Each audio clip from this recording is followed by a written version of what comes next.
India కూటమి ఉపరాష్ట్రపతి అభ్యర్థిగా ప్రకటించిన తర్వాత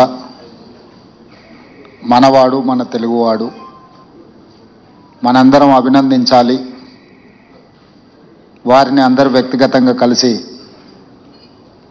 వారిని అభినందించాలని కార్యక్రమాన్ని ఏర్పాటు చేసి ఈ కార్యక్రమానికి పిసిసి అధ్యక్షులు మహేష్ కుమార్ గౌడ్ గారు అధ్యక్షత వహించి సిపిఐ నారాయణ గారు, సిపిఎం నుంచి జాన్ వెస్లీ గారు, సహచార మంత్రివర్గ సభ్యులు, పార్లమెంట్ సభ్యులు, శాసనమండలి సభ్యులు, శాసనసభ్యులు, జస్టిస్ సుదర్శన్ రెడ్డి గారిని అభిమానించే వాళ్ళు, గౌరవించే వాళ్ళందరూ ఈ కార్యక్రమంలో పాల్గొని అందరూ ఒకతాటి మీదకి వచ్చి తెలుగు వాళ్ళందరూ కూడా జస్టిస్ సుదర్శన్ రెడ్డి గారికి అండగా నిలబడాలి అని చెప్పి ఈ కార్యక్రమంలో మనం నిర్ణయం తీసుకోవడం జరుగుతుంది. ప్రధానంగా జాతీయ రాజకీయాలలో నీలం సంజీవరెడ్డి గారు, పివి నరసింహారావు గారు, ఎన్టీ రామారావు గారు, జైపాల్ రెడ్డి గారు, వెంకయ్య నాయుడు గారు వివిధ సందర్భాలలో వివిధ హోదాలలో జాతీయ రాజకీయాలలో క్రియాశీలక పాత్ర పోషించారు. ఈరోజు జాతీయ స్థాయిలో తెలుగు వాళ్ళ మనుగడ ఉనికి ప్రమాదకరంగా మారిన సందర్భంలో ఇండియా కూటమి రాజ్యాంగ నిపుణుడు, న్యాయ కోవిదుడు జస్టిస్ సుదర్శన్ రెడ్డి గారిని పార్టీలకు రాజకీయాలకు అతీతంగా ఉపరాష్ట్రపతి అభ్యర్థిగా ప్రకటించడం జరిగింది. ఇండియా కూటమి యొక్క ఆలోచనను జస్టిస్ సుదర్శన్ రెడ్డి గారు గౌరవించి ఈరోజు ఎన్నికల బరిలో దిగడం జరిగింది. వారు ఎన్నికల బరిలో రావడంతో ఎన్డీఏ కూటమికి జాతీయ స్థాయిలో ఒక బలమైన ఛాలెంజ్ను విసరగలిగినాం.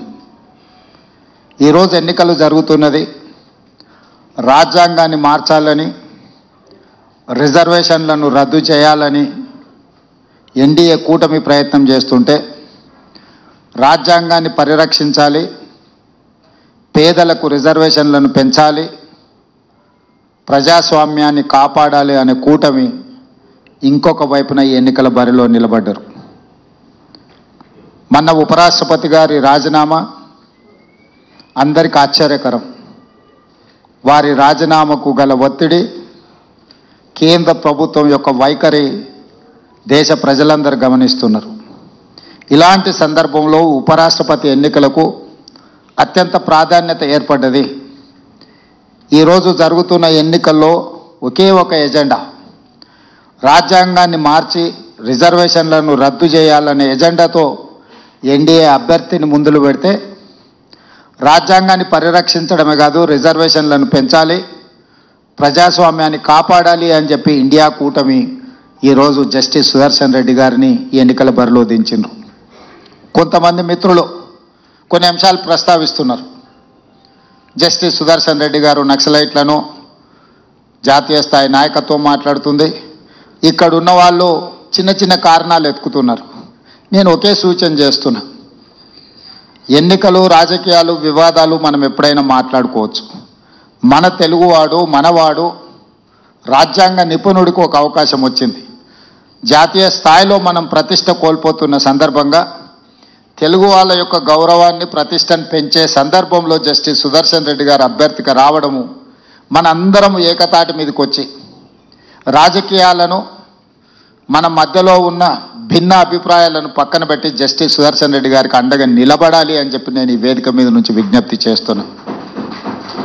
ప్రధానంగా చంద్రబాబు నాయుడు గారు, పవన్ కళ్యాణ్ గారు, వైఎస్ జగన్మోహన్ రెడ్డి గారు, చంద్రశేఖరరావు గారు, అసదుద్దీన్ ఓవైసీ గారు, వీళ్ళందరికీ పార్టీ నాయకులకు విజ్ఞప్తి చేయడమే కాకుండా 42 మంది లోక్సభ సభ్యులు, 18 మంది రాజ్యసభ సభ్యులకు కూడా వ్యక్తిగతంగా నేను విజ్ఞప్తి చేస్తున్నా, మీరందరూ ఆత్మ ప్రబోధానుసారము ఓటేయండి. ఈ దేశంలో హిందీ భాషను అత్యధిక జనాభా మాట్లాడితే ద్వితీయ స్థానంలో తెలుగు భాష ఉన్నది.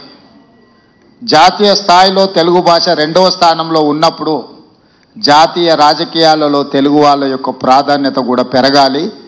దానికి జస్టిస్ సుదర్శన్ రెడ్డి గారు ఉపరాష్ట్రపతిగా ఎన్నికైతే మన ప్రతిష్ట, మన గౌరవము ఢిల్లీ స్థాయిలో పెరుగుతుంది. కాబట్టి రాజకీయాలకు అతీతంగా ఇప్పుడు దేశంలో జరుగుతున్న పరిణామాలు